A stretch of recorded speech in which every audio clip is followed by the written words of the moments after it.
And we're recording. All right. Hey, everybody. Alex here. Hopefully, I've met all of you, but there's a few new people that I haven't met you yet. Anyways, the owner here at Rhinesdale started in 2015, and today we're going to talk about the Custom Pale Ale. This is releases this week, Friday the 10th or 11th.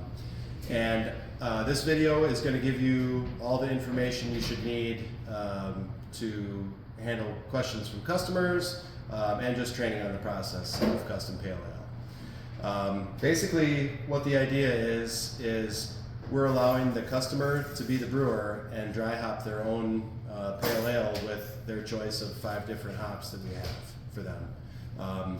We're selling it as more of an experience than a beer. It's definitely an experience. It's unique. It's fun.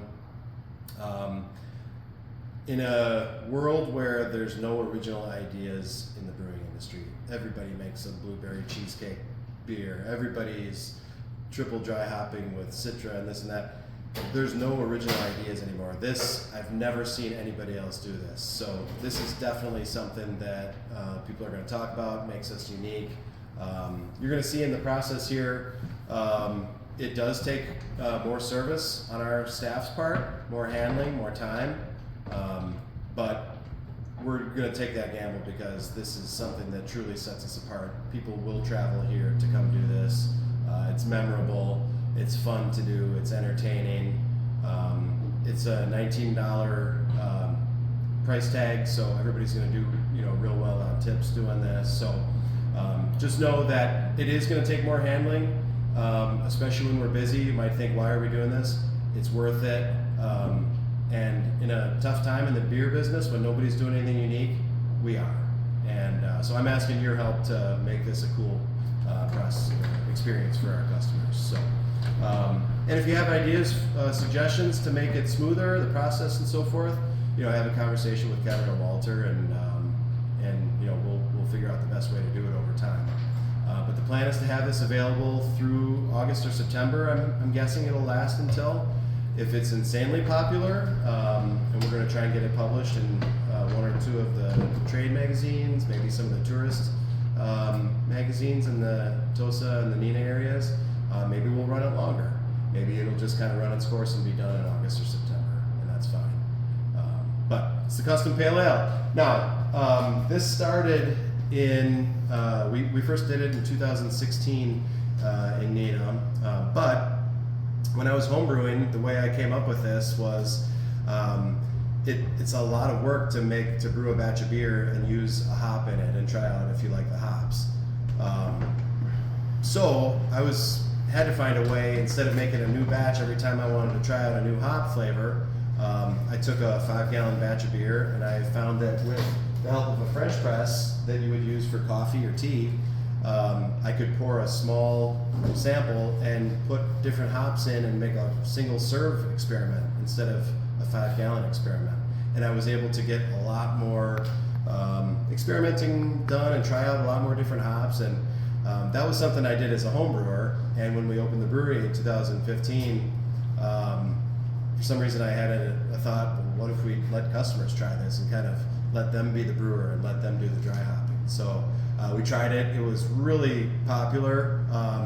You don't know how many times in the 9 years since I've been asked by customers, when are you going to bring back the Custom Pale Ale? So I thought, what a great time to bring it back. Craft beer business, everybody knows, is kind of lagging a little bit right now. Maybe everybody feels like there's nothing original anymore. So what a great time to bring it back. So the Custom Pale Ale, or CPA, that's our logo for it. It's, I think, releasing on tax day here in April, so CPA is kind of a funny inside joke, whatever, with accountants, but this is a lot more exciting than accountants for sure. How this will work is our customers will see the listing on our menus or Untapped, and it'll say Custom Pale Ale. And we'll work on the description. You'll see it ahead of when you come in on your first shift. But it'll basically be a generic Custom Pale Ale. Enjoy the dry hopping experience where you're the brewer. approximate time 20 to 30 minutes, and includes a 10-ounce beer of your choice while you wait for your custom pale ale to brew. Something like that. We'll work through the details on the menu, but it'll basically be enough to give the customer information on what it is. It's going to be a $19 price tag.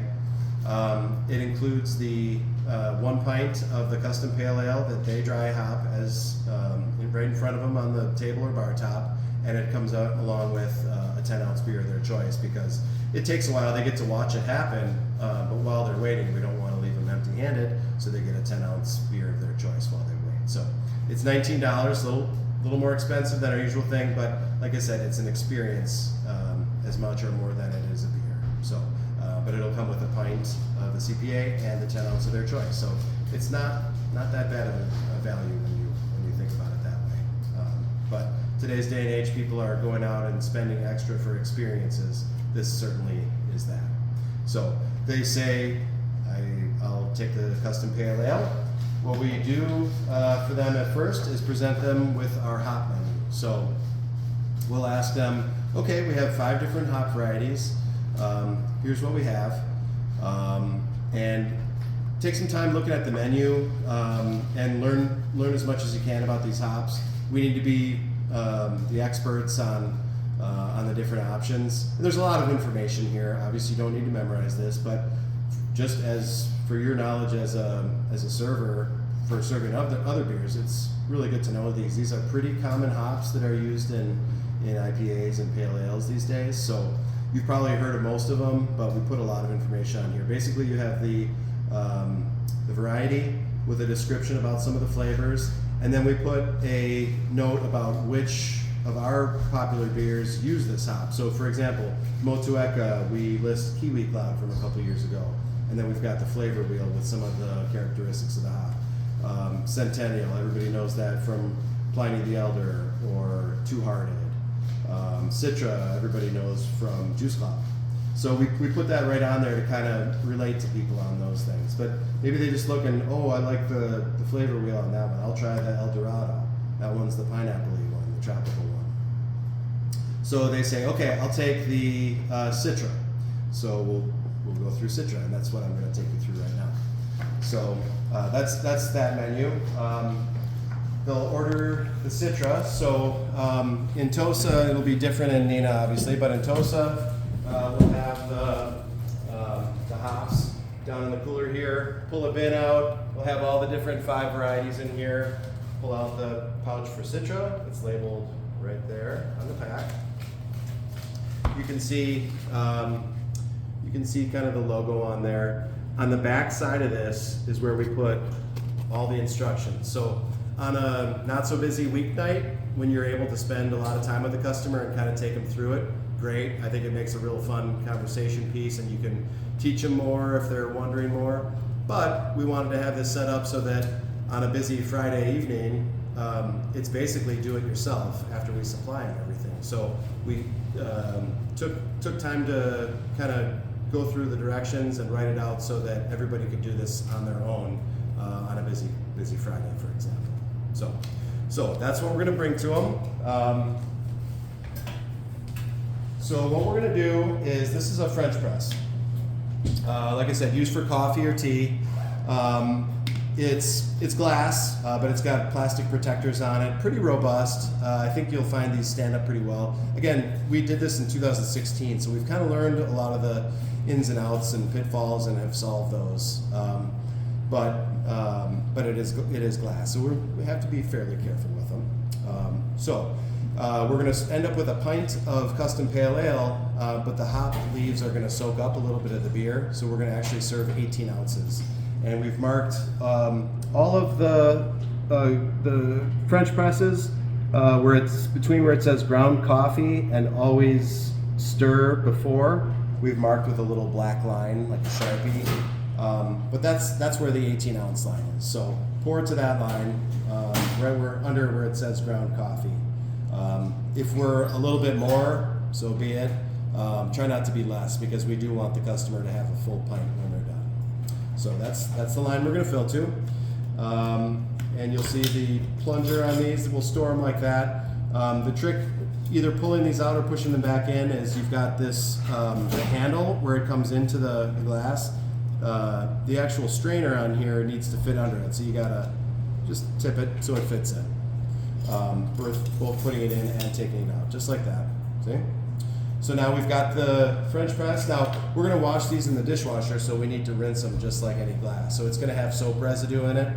So go ahead and put it on the rinser and press it down. And these, I think you'll find, it might take an extra couple seconds to see all the soap bubbles drain out until they're gone. And by the way, when we're filling beers in a glass, it almost always, in my experience, takes more than just that to get all the soap out. So we should be taking extra time to do a 1-2 second until you see no more soap bubbles in there. That's always the best way to tell. So we rinse it out.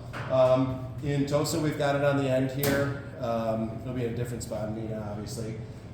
We did carbonate this base beer a little bit more so that it'll have some fizz and carbonation left after we dry hop it. So just do a careful pour with it.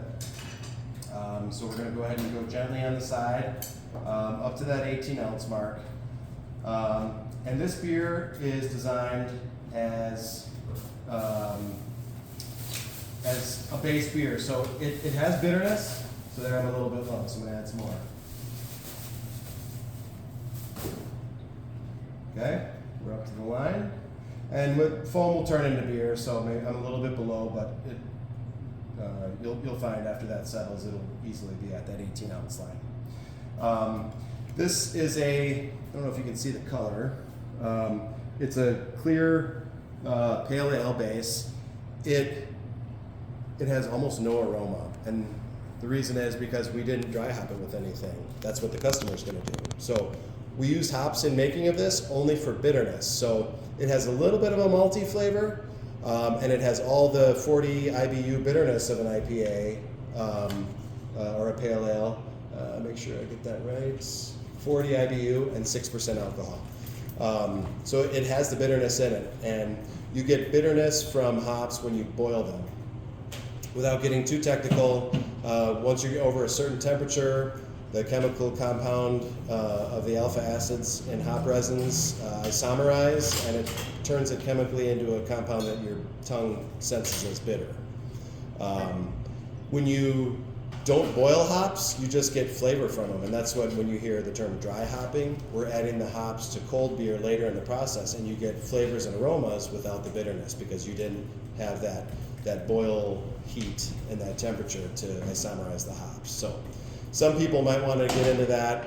You don't have to memorize all that stuff, but just so you know, the beer does have base bitterness in it and no flavor. And again, that's what we want the customers to do. So we've got our 18-ounce pour of the base beer here. People may want to ask for that beer by itself. It's not designed to be a beer on its own. I mean, it's drinkable, but it's certainly not a beer that we've designed to want to be for sale to customers. So if we put it in and have a price for it as an open item or something on its own, you know, if somebody's really into it, whatever, we'll sell anything really when it comes down to it. But I don't want to have it as a menu item and so forth. If it's a Tuesday and you've got time to spend with customers, and after we do this and you want to pour a little sampler glass and a little, you know, half-ounce sample for them to do a before and after comparison, you know, fine, that's cool. But we're going to try not to sell too much of the base beer on its own. It's just not designed to be on its own. So we've got this. So I'm going to take it to the customer right here. What we're going to give them is the French press that includes the lid there. And again, we just dip it underneath like that. So we present it like this. We give them the packet with the hops in it. And then we are going to cut the corner for them because it doesn't have a perforation or anything for them to do by themselves. So we need to cut the corner. And let's do this so that it's easy to pour out and into the glass. And I'll show you the right size. So we're just going to come across the corner like that to do that. Just be careful when you do it. We put the labels low enough here so that you don't cut off the instructions. So just be mindful of that. And it should be a nice size hole. If you don't fully cut it off, that's one less thing that we've got to pick up off the floor or anything. So that's a good way to do it, just like that. And we'll keep a scissor near near the equipment and in both of the tap rooms. Okay, now the customer will do all this. The instructions say remove the lid of the French press and add the contents of the whole cone hop package to the French press. Okay, so let's go ahead and do that. Now these are, hops are a flower from the hop plant, and they grow on a vine. It's actually called a vine with a B, but it's basically a vine. And you know, you'll have to find what hole does best. And this is the customer doing this now, so you know, they might need to rip it open a little bit more there to get more of these out. This will probably make a little bit of a mess if somebody's not doing it perfectly. You can see I got one little leaf here that didn't make it in. So be it. You know, we might have to do a little bit more wiping. Hops do have the resins on it that give it flavor and aroma. It's yellow. It's like a yellow sticky resin powder. And that'll get on your hands or on a rag when you wipe it off of a bar if something spills.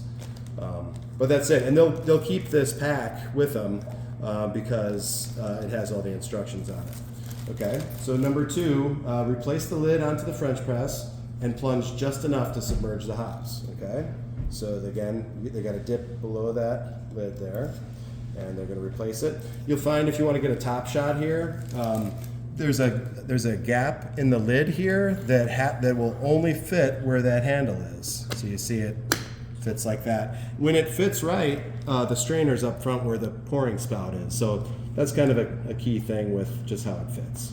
So, okay, back to the instructions. Plunge just enough to submerge the hops. Okay, so this will be done slowly so it doesn't foam over, and I take it down just enough so that we've submerged the hops. Now, we don't want the customers sitting empty-handed. That's why we serve them a 10 ounce of their choice. So when we bring it in, it'll be a little bit different at each location on the POS. But for example, in Tosa, you'll ring in the CPA, and the modifier will be Citra, Eldorado, Centennial, Motueka, Mosaic, and you'll pick which hop they picked. And then you'll also ring in a 10 ounce beer. We're going to have a separate button that'll say like 10 ounce CPA version or 10 ounce C, and that will be it'll be ring up as free, but it'll still keep track of what the beer is. So let's say they ordered Youngblood sour. I pour this 10 ounce, serve it to the customer. This is going to be a 12-minute to 15-minute process, so they can have a beer to enjoy, included in that $19 cost while they sit and watch it go. So the other thing we hand to them with the French press is a timer. I have it set for 12 minutes. We hit start on that, and we leave that with the customer.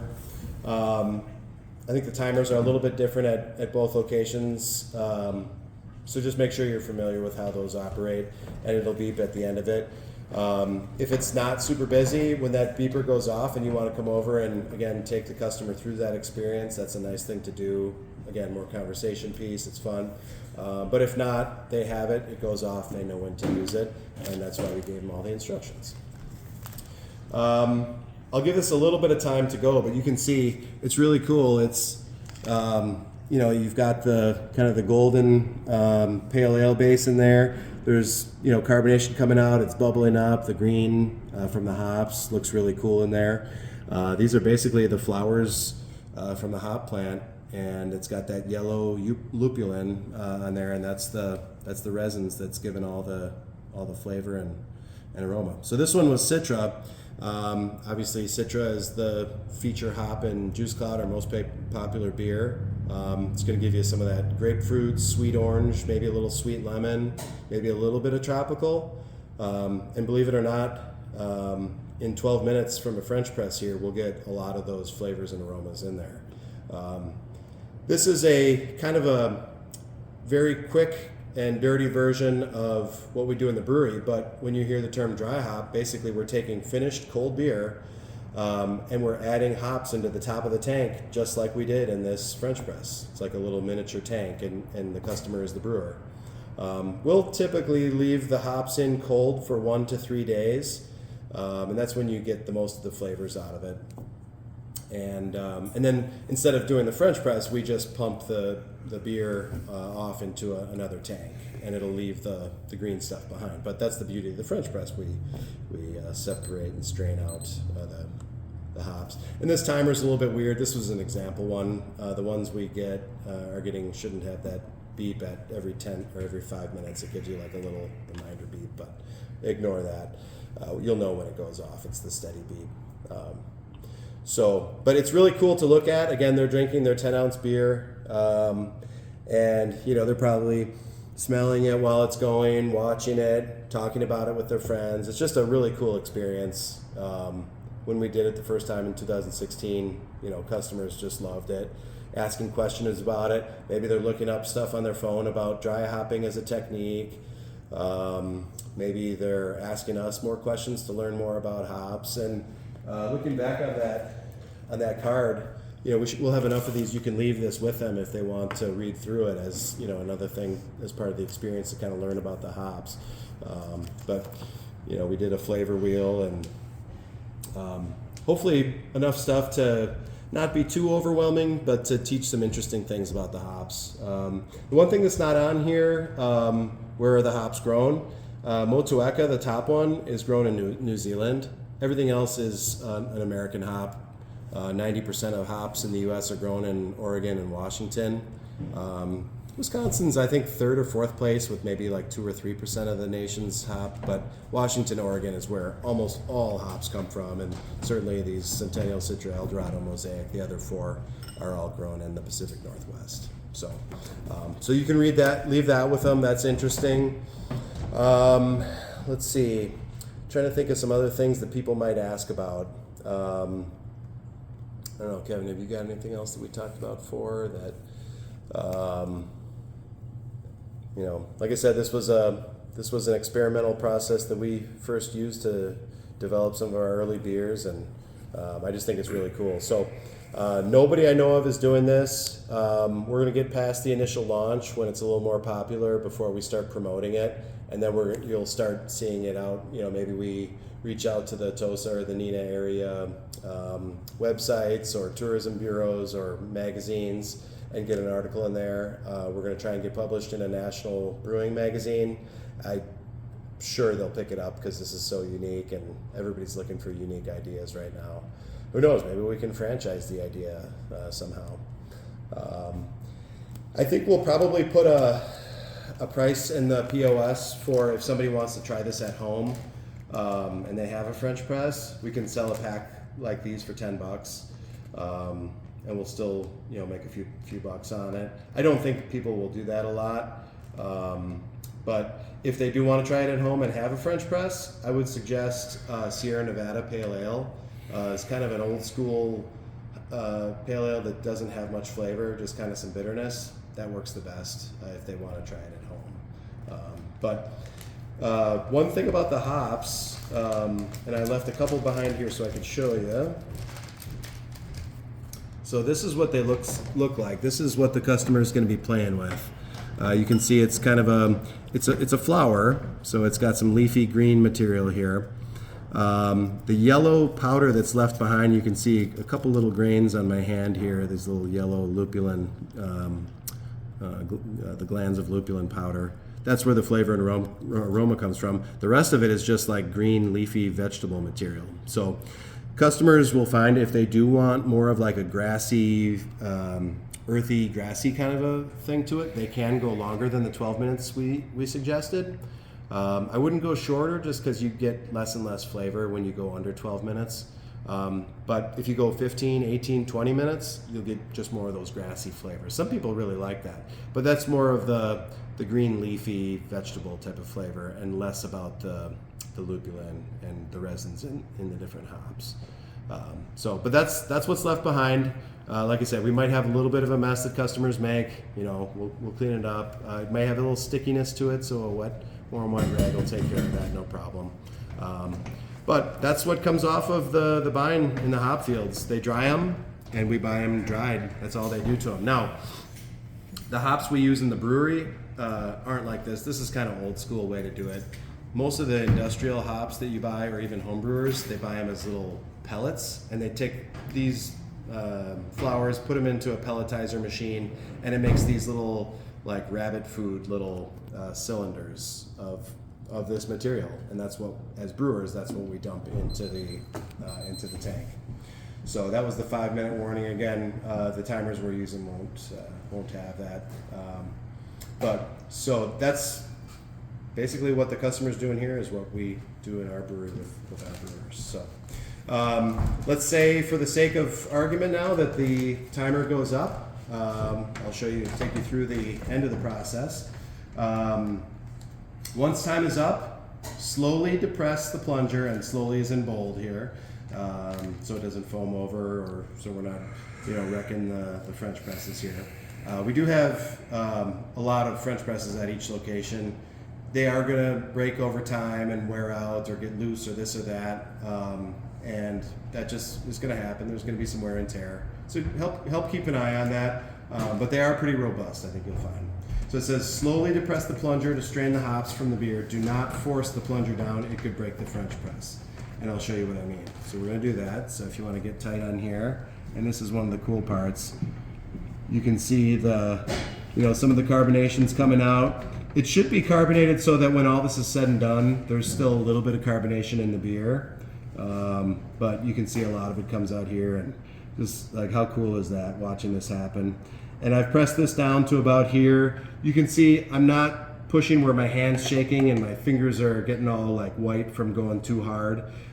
Just like a light firm press to get it all the way down there. So we urge that on the instructions, but you can do that too with our customers. And once it gets down there, then we're going to go ahead and pour it into a glass. We're going to rinse the glass just like we do all of our IPAs.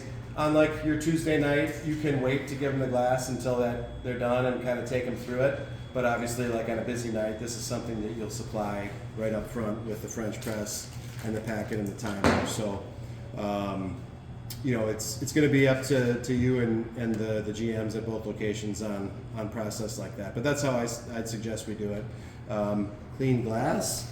And again, if that notch is lined up with the handle, there's a strainer in there, and we can pour out right through there. So this is all, the customer will be doing this for themselves. And we pour, and you'll see, even though some of the liquid got soaked up by the hops, that's why we put that extra 2 ounces in there, that you're still left with a pint of beer afterwards. One interesting thing for point of comparison, look at how hazy that CPA is that we just dry hopped versus our beer before, which is clear. And what you're seeing there is what we call hop haze, and it's those resins that have dissolved into the beer. That's what gives it the flavors and aroma.